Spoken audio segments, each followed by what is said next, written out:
Bonding का concept I hope आप सबको होगा कि अगर हमारे पास जो बॉन्डिंग इलेक्ट्रॉन है, the bonding electron are shared between the two nuclei, two bonded nuclei, तो ऐसे इलेक्ट्रॉन को, ऐसे बॉन्ड को हम लोकलाइज्ड बॉन्ड कह देते हैं और ऐसे बॉन्डिंग को हम लोकलाइज्ड बॉन्डिंग कह देते हैं। जिसमें सिंपल वन एग्जांपल हमारे पास है हाइड्रोजन क्लोराइड की फॉर्मेशन। जैसे कि आपको पता ही है कि हाइड्रोजन क्लोराइड की फॉर्मेशन में हाइड्रोजन का एस ऑर्बिटल क्लोरीन के पी ऑर्बिटल के साथ ओवरलैप करता है और इस सारे प्रोसेस में जो इलेक्ट्रॉन डेंसिटी है वो रिजाइड कर रही होती है बिटवीन द टू न्यूक्लियाई और फिक्स होती है बिटवीन दीज टू न्यूक्लियाई। सो हम ऐसे बॉन्ड को लोकलाइज्ड बॉन्ड कह देते हैं। लेकिन कुछ ऐसे भी हमारे पास मॉलिक्यूल्स हैं जिनमें इस लोकलाइज्ड बॉन्डिंग के साथ साथ डी लोकलाइज्ड बॉन्डिंग भी प्रेजेंट होती है। डी लोकलाइज्ड बॉन्डिंग वो है जिसमें जो बॉन्डिंग इलेक्ट्रॉन है वो शेयर ना हो between the two nuclei, bonded nuclei के इन बिटवीन सिर्फ शेयर ना हो बल्कि ओवरऑल मॉलिक्यूल पे अगर वो इलेक्ट्रॉन्स जो है, इलेक्ट्रॉनिक डेंसिटी है, इलेक्ट्रॉनिक क्लाउड डेंसिटी है, वो स्प्रेड हो ओवर द इंटायर मॉलिक्यूल। तो ऐसी बॉन्डिंग को, ऐसे बॉन्ड को आप डी लोकलाइज बॉन्ड कह देते हैं। जिसमें आपके पास डिफरेंट टाइप्स हैं डी लोकलाइज बॉन्डिंग में। जो फर्स्ट वन है हमारे पास वो है डबल बॉन्ड और triple bond in conjugation with another double और ट्रिपल बॉन्ड, जिसमें से हम डिस्कस करने लगे हैं double bond in conjugation with another double bond. यहाँ आपको नजर आ रहा है कि मैंने एक कंपाउंड लिखा है जो कि आपको अनसैचुरेटेड हाइड्रोकार्बन नज़र आ रहा है कि जिसमें डबल बॉन्ड प्रेजेंट हैं और ये दोनों डबल बॉन्ड आपस में सेपरेटेड हैं फ्रॉम द सिंगल बॉन्ड और the sigma bond. So if the two double bonds are separated by a single bond, such double bonds are said to be in conjugation with each other. कि अगर दो double bond आपस में एक दूसरे से एक सिंगल बॉन्ड के थ्रू सेपरेटेड हों तो ऐसे डबल बॉन्ड को हम कह देते हैं कि वो डबल बॉन्ड आपस में एक दूसरे के साथ कॉन्जुगेशन में हैं। अच्छा, ये एग्जांपल है हमारे पास 1,3 ब्यूटाडाइन की, जिसमें 1 और 3 पोजीशन में आपको जो है वो डबल बॉन्ड नजर आ रहा है या अनसैचुरेशन नजर आ रही है बिटवीन द कार्बन एटम। अगर आपसे कहा जाए कि यहाँ कार्बन की जो हाइब्रिडाइजेशन है स्टेट, वो अगर आप डिफाइन करें तो yes, every carbon is sp2 hybridise. हर कार्बन की जो हाइब्रिडाइजेशन स्टेट है वो sp2 है। अगर वो sp2 है तो इट मीन्स कि हर कार्बन के पास हर कार्बन के पास हमारे पास एक अनहाइब्रिडाइज्ड p ऑर्बिटल जो है वो अवेलेबल होना चाहिए ताकि ये पाई बॉन्ड की फॉर्मेशन हो उन अनहाइब्रिडाइज्ड p ऑर्बिटल की ओवरलैपिंग से। So every carbon is if sp2 hybridise, तो हर कार्बन के पास 3 sp2 हाइब्रिड ऑर्बिटल अवेलेबल होंगे जो कि सिग्मा बॉन्ड की फॉर्मेशन में इन्वॉल्व होंगे। जैसे कि यहाँ पे आपको जो CH2 कार्बन नजर आ रही है, इस कार्बन के पास भी 3 sp2 हाइब्रिड ऑर्बिटल अवेलेबल होंगे, जिसमें से 2 जो हैं वो हाइड्रोजन के 1s ऑर्बिटल के साथ ओवरलैप कर रहे होंगे और जो थर्ड sp2 हाइब्रिड ऑर्बिटल है वो सेकंड कार्बन, जो ये कार्बन है, इसके sp2 हाइब्रिड ऑर्बिटल के साथ ओवरलैपिंग करके सिग्मा बॉन्ड बना रहा होगा। सिमिलरली यहाँ पे भी जो कार्बन है उसकी भी यही सिचुएशन है कि एक की ओवरलैपिंग तो इस फर्स्ट कार्बन के sp2 हाइब्रिड ऑर्बिटल के साथ होगी, सेकंड की ओवरलैपिंग हाइड्रोजन के s ऑर्बिटल के साथ होगी और थर्ड की ओवरलैपिंग यहाँ इस CH के कार्बन के sp2 हाइब्रिड ऑर्बिटल के साथ होगी। सिमिलर सिचुएशन यहाँ इस CH2 और इस CH का जो है आपके पास इन दोनों कार्बन की है कि ये भी सेम जो है तरह ओवरलैपिंग कर रहे हैं इनके sp2 हाइब्रिड ऑर्बिटल। सो अब ये तो हो गए इनके हाइब्रिड ऑर्बिटल। अब मैंने कहा है कि हर एक कार्बन जो है उसके पास अनहाइब्रिडाइज्ड p ऑर्बिटल भी अवेलेबल हैं, जो कि जाहिर सी बात है यहाँ पे पाई बॉन्ड की फॉर्मेशन करेंगे। वो अनहाइब्रिडाइज्ड p ऑर्बिटल जो है वो आपस में एक दूसरे के साथ पैरेलल हैं और इस मॉलिक्यूल के परपेंडिकुलर है या इस मॉलिक्यूलर प्लेन के परपेंडिकुलर हैं, जिसे हम नोडल प्लेन का नेम दे देते हैं। ठीक है। सो अगर मैं आपको दिखा सकूं तो ये कुछ इस तरह की सिचुएशन बनती है, ये कुछ इस तरह की सिचुएशन बनती है कि आपको नजर आ रहा होगा ये sp2 हाइब्रिड ऑर्बिटल है, this one is sp2 hybrid orbital also and this is the third one sp2 hybrid orbital. और ये कुछ इनकी ओवरलैपिंग हो रही है, यहाँ हाइड्रोजन के 1s ऑर्बिटल के साथ, यहाँ पे भी हाइड्रोजन के 1s ऑर्बिटल के साथ, यहाँ आपस में दो sp2 हाइब्रिड ऑर्बिटल ओवरलैप कर रहे हैं। ये जो आपको नजर आ रहे हैं ये है अनहाइब्रिडाइज्ड p ऑर्बिटल। ये अनहाइब्रिडाइज्ड p ऑर्बिटल का जो रिलेशन है आपस में वो बेसिकली एक दूसरे के ये पैरेलल होने चाहिए और जो मॉलिक्यूलर प्लेन है जिसे आप नोडल प्लेन का नेम दे देते हो उसके ये परपेंडिकुलर होने चाहिए। आप ये जो अनहाइब्रिडाइज्ड पी ऑर्बिटल आपको नजर आ रहे हैं, ये अनहाइब्रिडाइज्ड पी ऑर्बिटल हमें सिंपली ये होता है कि अगर यहाँ पे 5 बॉन्ड आपको नजर आ रहा है 1,3 ब्यूटाडाइन में, तो यहाँ जो पी ऑर्बिटल है वो और यहाँ का जो पी ऑर्बिटल है इस कार्बन CH2 कार्बन का, वो आपस में ओवरलैप करेंगे, 5 बॉन्ड की फॉर्मेशन हो जाएगी। इसी तरह यहाँ CH का जो अनहाइब्रिडाइज्ड पी ऑर्बिटल है उसमें मौजूद एक इलेक्ट्रॉन, और यहाँ जो अनहाइब्रिडाइज्ड पी ऑर्बिटल है उसका एक इलेक्ट्रॉन आपस में ओवरलैप करेगा और आपके पास 5 बॉन्ड की फॉर्मेशन हो जाएगी। बट इतना सिंपल नहीं है, क्योंकि ये सारे के सारे पी ऑर्बिटल एक दूसरे के साथ पैरेलल हैं, तो इनके पास इक्वल प्रोबेबिलिटी है कि ये पी ऑर्बिटल अगर इसके साथ ओवरलैप कर सकता है तो ये P orbital with equal probability इस कार्बन के अनहाइब्रिडाइज्ड पी ऑर्बिटल के साथ भी ओवरलैप कर सकता है। सिमिलर इस कार्बन का भी यही है कि अगर ये यहाँ पे ओवरलैप कर सकता है तो ये कार्बन का अनहाइब्रिडाइज्ड पी ऑर्बिटल इस कार्बन के पी ऑर्बिटल के साथ भी ओवरलैपिंग कर सकता है, जिसकी वजह से अगर दोनों साइड्स पे इक्वल प्रोबेबिलिटी है ओवरलैपिंग की, तो हम ये नहीं कह सकते कि जो इलेक्ट्रॉनिक क्लाउड डेंसिटी है वो रिजाइड है between the two nuclei, but वो ओवरऑल जो इंटायर मॉलिक्यूल है उस पर स्प्रेड होती है।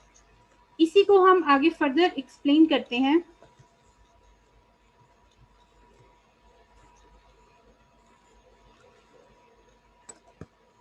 तो यहाँ पे हमारे पास यही एग्जाम्पल है double bond in conjugation with another double bond, जिसमें अभी हमने डिस्कस किया है 1,3 ब्यूटाडाइन। तो जैसे मैं आपसे पहले बात कर रही थी कि ये सारे जो पी ऑर्बिटल हैं इनका रिलेशन आपस में एक दूसरे के साथ पैरेलल है। जब पैरेलल होता है तो ये सारे के सारे पी ऑर्बिटल जो हैं एक दूसरे के साथ डीलोकलाइज्ड होते हैं, एक दूसरे के साथ ओवरलैप करते हैं, कॉन्जुगेशन में है जब ये ऑलरेडी। तो जब ये ओवरलैप करते हैं तो टोटल नंबर हमारे पास जो पी ऑर्बिटल का है, हर कार्बन के पास एक एक पी ऑर्बिटल अवेलेबल है, तो टोटल इनका नंबर हमारे पास 4 है। ठीक है। सो जब ये आपस में ओवरलैप करेंगे 4p एटॉमिक ऑर्बिटल, तो हमारे पास 4p मोलेकुलर ऑर्बिटल की फॉर्मेशन होगी, या 4 आप कह सकते हो हमारे पास मोलेकुलर ऑर्बिटल बनेंगे, जिनमें से हाफ जो है हमारे पास बॉन्डिंग होंगे और हाफ हमारे पास एंटी बॉन्डिंग होंगे। अब ये जो 4p ऑर्बिटल की ओवरलैपिंग से बनने वाले मोलेकुलर ऑर्बिटल हैं, अगर इनको हमने जो है वो डिफाइन करना हो, डिस्क्राइब करना हो कि इनकी फॉर्मेशन किस तरह से होती है, तो यहाँ आपको नज़र आ रहा होगा कि जो फर्स्ट वन मैंने आपको एमओटी डायग्राम जो है वो ड्रॉ की है, उसमें आपको नज़र आ रहा होगा कि मैंने यहाँ पे जो sp2 हाइब्रिड ऑर्बिटल है उनको ड्रॉ नहीं किया, जस्ट हमने p ऑर्बिटल को रिप्रेजेंट करना है, क्योंकि हमने उन्हीं से डील करना है, हम उन्हीं की ओवरलैपिंग को डिस्कस कर रहे हैं, उन्हीं से बनने वाले मोलेकुलर ऑर्बिटल को डिस्कस कर रहे हैं। सो जो फर्स्ट केस है उसमें क्या होता है कि जो आपके p ऑर्बिटल हैं, यहाँ आपको प्लस और माइनस साइन नज़र आ रहे होंगे, जो मैंने यहाँ जो p ऑर्बिटल के जो दोनों लूप्स हैं उनमें लिखे हैं। आपने इन प्लस और माइनस साइन को कंफ्यूज नहीं करना विद पॉजिटिव और negative charge. As you all know, electron behave as a matter particle as well as a wave. ठीक है। जो हमारे पास हिजनबर्ग इनसर्टेनिटी प्रिंसिपल है, सो उसके अकॉर्डिंग इलेक्ट्रॉन की जो वेव नेचर है उसके अकॉर्डिंग यहाँ पे ये पॉजिटिव और नेगेटिव साइन आपको ये रिप्रेजेंट करते हैं कि यहाँ पे जो है वो कंस्ट्रक्टिव इंटरफेरेंस होगी या यहाँ पे डिस्ट्रक्टिव इंटरफेरेंस होगी, या यहाँ पे इन फेज ओवरलैपिंग होगी या यहाँ पे आउट ऑफ फेज ओवरलैपिंग होगी।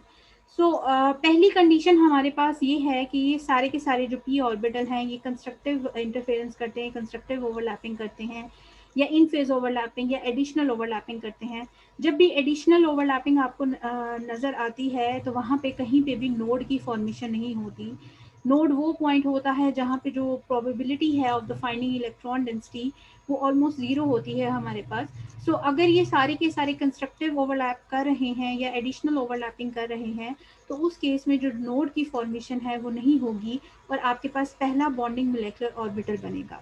उस बॉन्डिंग मोलेकुलर ऑर्बिटल में अगर मैं आपसे कहूँ कि उसको अगर आपने रिप्रेजेंट करना है, किस तरह आप रिप्रेजेंट कर सकेंगे इन 1,3 ब्यूटाडाइन, तो ये कुछ इस तरह और हो रहा है आपके पास कि जो इलेक्ट्रॉनिक क्लाउड डेंसिटी है वो स्प्रेड है ओवर द इंटायर मॉलिक्यूल। सो आप उसको फिक्स नहीं बता सकते कि इलेक्ट्रॉनिक क्लाउड डेंसिटी किन दो एटम्स के इन बिटवीन रिजाइड कर रही है, वो ओवरऑल मॉलिक्यूल पे स्प्रेडेड है। सो नेक्स्ट आ जाते हैं हमारे पास जो नेक्स्ट बॉन्डिंग मोलेकुलर ऑर्बिटल हमारे पास बनेगा, चूंकि पहला बॉन्डिंग मोलेकुलर ऑर्बिटल हमारे पास विद जीरो नोड जो है वो बना है, सो जो सेकंड बॉन्डिंग मोलेकुलर ऑर्बिटल हमारे पास बनेगा वो सिंगल नोड के साथ बनेगा। और उसकी फॉर्मेशन में अगर सिंगल नोड की आपने फॉर्मेशन करनी है तो आपने दो पी ऑर्बिटल को आपस में इन फेज ओवरलैपिंग करवा देनी है, और जो इसी तरह जो आपके ऑपोजिट एंड पे जो दो पी ऑर्बिटल हैं उनकी भी आपस में आपने इन फेज ओवरलैपिंग करवा देनी है। बट ये पी ऑर्बिटल और ये पी ऑर्बिटल आपस में डिस्ट्रक्टिव इंटरफेरेंस करेंगे या आउट ऑफ फेज ओवरलैपिंग करेंगे। जब आउट ऑफ फेज ओवरलैपिंग होती है तो हमेशा आपके पास एक नोड की फॉर्मेशन हो जाती है। नोड वो पॉइंट है जहां पे इलेक्ट्रॉनिक क्लाउड डेंसिटी जीरो होती है, ठीक है। सो ये हमारे पास जो पाई टू है ये बॉन्डिंग मोलेकुलर ऑर्बिटल बनेगा, सेकेंड बॉन्डिंग मोलेकुलर ऑर्बिटल बनेगा विद अ सिंगल नोड, ठीक है। और इसकी एनर्जी हमारे पास जो फर्स्ट बॉन्डिंग मोलेकुलर ऑर्बिटल है जो कि विद जीरो नोड है उससे हमेशा ग्रेटर होगी। आई होप यहाँ तक क्लियर हो गया होगा आपको। तो इससे नेक्स्ट पॉइंट पे हम जाते हैं। नेक्स्ट स्टेप हमारे पास है कि अब आपने जो मोलेकुलर ऑर्बिटल की फॉर्मेशन करनी है, अगर हमारे पास पाई टू था विद सिंगल नोड तो हमारे पास जो पाई थ्री स्टार ऑब्वियसली जो एंटी बॉन्डिंग मोलेकुलर ऑर्बिटल होगा उसकी फॉर्मेशन में हमारे पास टू नोड्स क्रिएट होनी चाहिए। और वो दो नोड्स के लिए हमें चाहिए कि दो पॉइंट्स ऐसे हो जहाँ पे आउट ऑफ फेज ओवरलैपिंग हो या डिस्ट्रक्टिव इंटरफेरेंस हो। तो वो उसी सूरत में पॉसिबल है कि अगर हम सेंटर वाले जो है वो P orbital with in phase overlapping करवाएं और कॉर्नर या टर्मिनल जो आपके पास पी ऑर्बिटल है उनके साथ उनकी डिस्ट्रक्टिव इंटरफेरेंस हो या आउट ऑफ फेज ओवरलैपिंग हो, तो उस केस में ये वाले जो है आपस में ये तो इन फेज ओवरलैपिंग कर लेंगे, कंस्ट्रक्टिव इंटरफेरेंस कर लेंगे। बट यहाँ पे आपके पास डिस्ट्रक्टिव या आउट ऑफ फेस ओवरलैपिंग होने की वजह से सिंगल नोड यहाँ पे क्रिएट हो जाएगी। सिमिलरली यहाँ पे भी एक नोड की क्रिएशन हो जाएगी। और उस नोड जो दो नोड की क्रिएशन है, अगर मैं आपसे कहूँ कि उसको आपने स्ट्रक्चरल रिप्रेजेंटेशन की फॉर्म में लिखना है अगर आपने इसी फॉर्म को, तो वो कुछ ये सिचुएशन बनेगी आपके पास कि सेंटर में आपके पास क्योंकि पी ऑर्बिटल इन फेज ओवरलैपिंग कर रहे हैं तो सेंटर में आपके पास एक पाई बॉन्ड की फॉर्मेशन हो गई है। बाकी जो दो कार्बन है, एक कार्बन पे आपको नजर आ रहा है विद पॉजिटिव साइन है और दूसरा कार्बन आपके पास नजर आ रहा है with negative sign. So it means के ये कार्बन जो है और इस कार्बन के आपस में आउट ऑफ फेज ओवरलैपिंग है, इस कार्बन की और इस कार्बन की भी आपस में आउट ऑफ फेज ओवरलैपिंग होने की वजह से यहाँ पे भी आपके पास एक नोड की फॉर्मेशन है और यहाँ पे भी आपके पास एक नोड की फॉर्मेशन है। तो ये हमारे पास था pi three star anti bonding molecular orbital जो कि एंटी बॉन्डिंग मोलेकुलर ऑर्बिटल है। आपको पता ही होगा कि बॉन्डिंग मोलेकुलर ऑर्बिटल और एंटी बॉन्डिंग मोलेकुलर ऑर्बिटल में से जो एंटी बॉन्डिंग मोलेकुलर ऑर्बिटल होते हैं उनकी एनर्जी ज़्यादा होती है जबकि बॉन्डिंग मोलेकुलर ऑर्बिटल की एनर्जी कम होती है। तो यहाँ हम जो energy of the molecular orbital है उसको कोरिलेट करते हैं with the number of nodes, कि जैसे जैसे नंबर ऑफ नोड्स बढ़ती जाती हैं वैसे वैसे जो एनर्जी है हमारे पास मोलेकुलर ऑर्बिटल उसकी बढ़ती जाती है। सो स्टार्ट हमने किया था विद जीरो नोड, फिर हम गए सिंगल नोड, फिर हमारे पास आई टू नोड्स और थर्ड वन हमारे पास है with three node. So the third हमने मोलेकुलर ऑर्बिटल की फॉर्मेशन करनी है विद थ्री नोड। उसमें हमने अगर तीन नोड बनानी है मीन्स कि हमने ये करना है कि जो आपके पास पी ऑर्बिटल है थ्री नोड्स की फॉर्मेशन उसी सूरत में पॉसिबल है कि ये सारे के सारे पी ऑर्बिटल आपस में एक दूसरे के साथ डिस्ट्रक्टिव इंटरफेरेंस करें या आउट ऑफ फेस ओवरलैपिंग करें। उसी सूरत में आपके पास थ्री नोड्स की फॉर्मेशन हो सकती है। तो वो डिस्ट्रक्टिव इंटरफेरेंस जो है या आउट ऑफ फेस ओवरलैपिंग जो है वो इसी सूरत में पॉसिबल है कि ये सारे के सारे जो पी ऑर्बिटल हैं वो इन आउट ऑफ फेज हों, यानी विद ऑपोजिट फेजेस के साथ हों। जब ऑपोजिट फेजेस के साथ होंगे तो इनके दरमियान में सब्ट्रैक्टिव ओवरलैपिंग होगी जिसकी वजह से नोड्स क्रिएट हो जाएंगी यहाँ पे। और उसी को अगर स्ट्रक्चरल फॉर्म में आपने रिप्रेजेंट करना हो तो आप कुछ इस तरह लिखेंगे कि ये आपके पास जो फॉर्म है ये वो फॉर्म है जिसमें पी ऑर्बिटल आपस में एक दूसरे के साथ ओवरलैप नहीं कर पा रहे और आपके पास जो सिचुएशन है वो कुछ इस तरह की बन रही है, ठीक है। सो ये चारों स्ट्रक्चर हैं, ये कंट्रीब्यूटिंग स्ट्रक्चर हैं towards the actual structure of 1,3 ब्यूटाडाइनिन। और इन सारे के सारे स्ट्रक्चर्स को आप कहते हो कंट्रीब्यूटिंग स्ट्रक्चर और द कैनोनिकल फॉर्म्स। ये डिफरेंट कैनोनिकल फॉर्म्स हैं ऑफ द 1,3 ब्यूटाडाइन जिसमें डी लोकलाइज बॉन्डिंग प्रेजेंट होती है और वो डीलोकलाइज बॉन्डिंग किसकी वजह से होती है, वो उन पी ऑर्बिटल की वजह से होती है जो आपस में एक दूसरे के साथ कॉन्जुगेशन में हैं, और इस कॉन्जुगेशन की वजह से वो आपस में ओवरलैपिंग करते हैं, और वो जो अनहाइब्रिडाइज्ड पी एटॉमिक ऑर्बिटल हैं वो कन्वर्ट हो जाते हैं इन मोलेकुलर ऑर्बिटल, जो कि 4 इन नंबर होते हैं, जिनमें से हाफ बॉन्डिंग होते हैं और हाफ आपके पास एंटी बॉन्डिंग होते हैं। अब यहाँ पे चूंकि हर पी ऑर्बिटल में सिंगल सिंगल इलेक्ट्रॉन अवेलेबल था, तो अगर इनकी फिलिंग की जाए इन मोलेकुलर ऑर्बिटल की, तो टोटल हमारे पास 4 इलेक्ट्रॉन हैं। तो 2 हमारे पास जो हैं वो बॉन्डिंग में चले जाएंगे, यानी पाई 1 में बॉन्डिंग मोलेकुलर ऑर्बिटल में, और जो रिमेनिंग 2 इलेक्ट्रॉन हैं वो पाई 2 बॉन्डिंग मोलेकुलर ऑर्बिटल में चले जाएंगे। तो ये इलेक्ट्रॉन की फिलिंग है। इलेक्ट्रॉन की जो फिलिंग है, यानी जो लास्ट इलेक्ट्रॉन है, वो हमारे बॉन्डिंग मोलेकुलर ऑर्बिटल में ही जा रहे हैं, और वो आपके पास जिस फॉर्म में जा रहे हैं वो स्ट्रक्चरल फॉर्म आपके पास कुछ इस तरह की बन रही है, 1,3 ब्यूटाडाइन, जिसमें आपके पास सिंगल नोड है जो कि सेंट्रल कार्बन के इन बिटवीन है, और यही वो स्ट्रक्चर है 1,3 ब्यूटाडाइन का जो कि हम डेली बेसिस पे देखते हैं। यहाँ तक था क्लास डी लोकलाइज बॉन्डिंग का कॉन्सेप्ट, जिसमें हमने सिर्फ फर्स्ट टाइप को डिस्कस किया है। आई होप आप लोगों को समझ आई होगी। अगर आपके कोई कन्फ्यूजन है तो मुझे कमेंट सेक्शन में बताइए, कन्फ्यूजन को दूर करने की ज़रूर कोशिश करूँगी। ओके, अल्लाह हाफ़िज़।